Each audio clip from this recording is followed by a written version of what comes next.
Class 10 biology दीर्घ-उत्तरीय प्रश्न है और इसमें जो इम्पोर्टेंट है उसे भी बता दिया जाएगा और फिर हम इसे अच्छे से समझेंगे। ठीक है, लिखित रूप से समझाया जाएगा। तो पहला पोषण किसे कहते हैं? जीवों में होने वाले विभिन्न पोषण विधियों का उल्लेख करें। तो देखिए ये हमारा क्या है, इम्पोर्टेंट है, इसे हम इम्पोर्टेंट डाल सकते हैं। तो देखिए पोषण किसे कहते हैं, पहले हम वो लिख लेंगे। तो वो विधि जिससे जीव पोषक तत्वों को ग्रहण कर उनका उपयोग करते हैं पोषण कहलाता है। और ये दो विधियाँ हैं इनके, एक है स्वपोषण फिर परपोषण। फिर हम इसके परिभाषा लिख देंगे। जैसे स्वपोषण, ऐसे जीव भोजन के लिए अन्य जीवों पर निर्भर न रहकर अपना भोजन स्वयं संश्लेषित करते हैं, जैसे पेड़ पौधे। परपोषण, तो जीव अपना भोजन स्वयं संश्लेषित न कर किसी न किसी रूप से अन्य स्रोतों से प्राप्त करते हैं, जैसे कि एक भेड़िया छोटे जंतुओं को मारकर अपना भोजन प्राप्त करेंगे, तो बकरियां पौधे से अपना भोजन प्राप्त करेगी। ठीक है, फिर हमारा दूसरा क्वेश्चन है प्रकाश संश्लेषण प्रक्रिया को संक्षेप में समझाइए। तो हम लिख देंगे प्रकाश संश्लेषण प्रक्रिया वो प्रक्रिया है जिसमें पौधे सूर्य के प्रकाश की उपस्थिति में CO2 तथा क्लोरोफिल से संयोग कर भोजन तैयार करते हैं।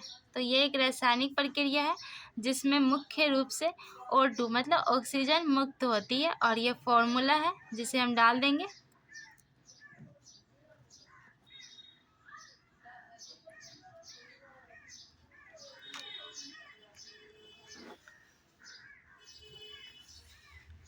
फिर हमारा एक प्रयोग द्वारा दर्शाइए कि प्रकाश संश्लेषण के लिए क्लोरोफिल आवश्यक है। तो ये प्रयोग द्वारा समझा देंगे। तो एक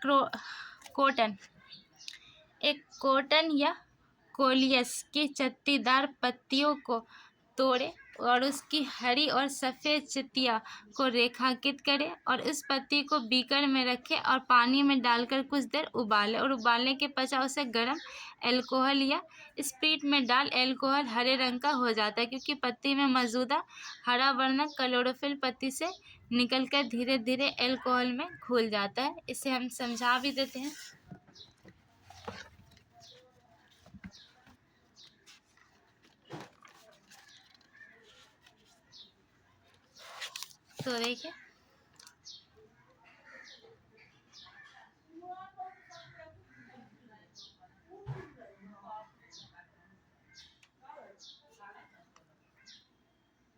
तो देखिए ये एक पत्ता है कोलियस का पत्ता, जिसमें क्या है सफ़ेद चित्ते भी हैं और यहाँ पे हरी ये पत्तियाँ हैं। देखिए अब ये हमारा वाटर बाथ है। ठीक है, पानी का इसमें अल्कोहल में उबालना है। इस पत्ती को क्या है, ये अल्कोहल है, इसमें डाल देना है, ये उबालना है। उबालने के लिए के बाद हम इसे क्या करेंगे, ये बीकर को गर्म करने के लिए मोमबत्ती जलाया गया है। इसके बाद ये प्रेडिडिस में आयोडीन का घोल है। इस प्लेट में जो है ना वो आयोडीन का घोल है। यहाँ से उबालने के बाद इसे पत्ती को इसमें डाल देना है। और जब हम डाल देंगे तो थोड़ी देर बाद देखेंगे तो पत्ती का हरा जो भाग है ना वो गाढ़े नीले रंग में परिवर्तित हो जाता है। तो ये गाढ़ा नीला रंग ही दर्शाता है कि क्लोरोफिल की अभिक्रिया हो रही है। ठीक है,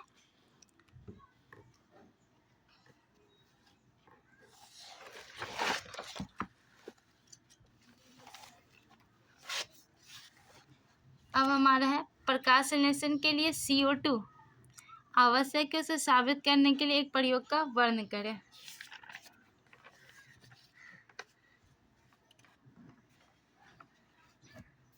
तो यहाँ से लिख लें आप।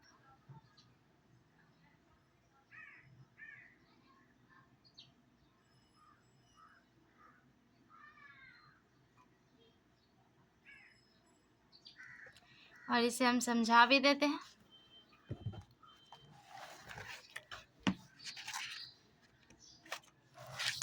तो देखिए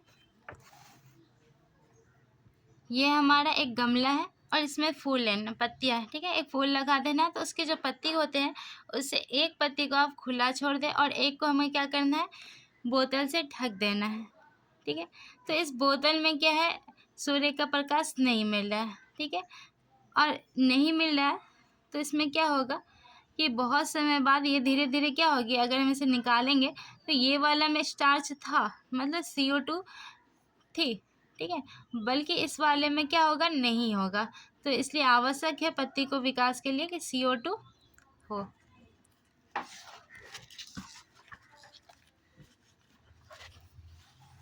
अब अमीबा का भोजन क्या है, अमीबा में पोषण का वर्णन करें।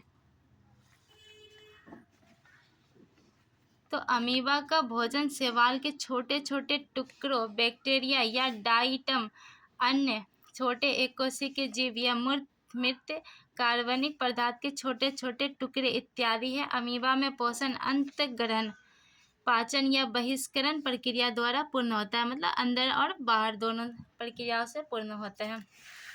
फिर है मनुष्य के आहार नाल की रचना का वर्णन करें। तो वर्णन कर दीजिए आप। मनुष्य के आहार नाल की लंबाई 8 मीटर से 10 मीटर तक है और ये मुख-गुहा, फेरिक्स, ग्रासनली, अमाशय, छोटी आंत, बड़ी आंत में विभाजित होता है। मनुष्य के आहार नाल से संबंध लाल ग्रंथि, यकृत तथा अग्नाशय नामक पाचन ग्रंथि पाई जाती है। अब हमारा मनुष्य के आहार नाल में पाचन की क्रिया का वर्णन करें। तो मुख्य पाचन की क्रिया, जो पाचन की क्रिया होती है वह शुरू होती है, मुख से शुरू होता है, जहाँ पे दांत भोजन को चबा चबा कर छोटे टुकड़े में तोड़ते हैं और लार भोजन को गीला करके उसमें उपस्थित स्टार्च को तोड़ती है। फिर चबाया हुआ भोजन ग्रासनली और ग्रसनली नली के माध्यम से अन्न नाल में प्रवेश करता है और अन्न नाल के माध्यम से भोजन पेट में पहुंच जाता है और पेट में गैस्ट्रिक रस और एंजाइम भोजन को और छोटे छोटे अणुओं में तोड़ते हैं। छोटी आंत में पित्त रस और एंजाइम में अग्नाशय रस मिलाकर भोजन को पचाते हैं और बड़ी आंत में पानी और कुछ विटामिन का अवशोषण होता है और अवशिष्ट पदार्थ मल के रूप में बाहर निकलते हैं। तो मनुष्य के आहार नाल में पाचन की प्रक्रिया मुख्य से शुरू होकर बड़ी आंत तक पहुंचती है, जिसमें भोजन के छोटे छोटे अणुओं में तोड़ा जाता है ताकि शरीर उन्हें अवशोषित कर सके। मतलब कि बड़ी आंत में भोजन को लास्ट रूप से छोटे छोटे टुकड़े में तोड़ दिए जाते हैं।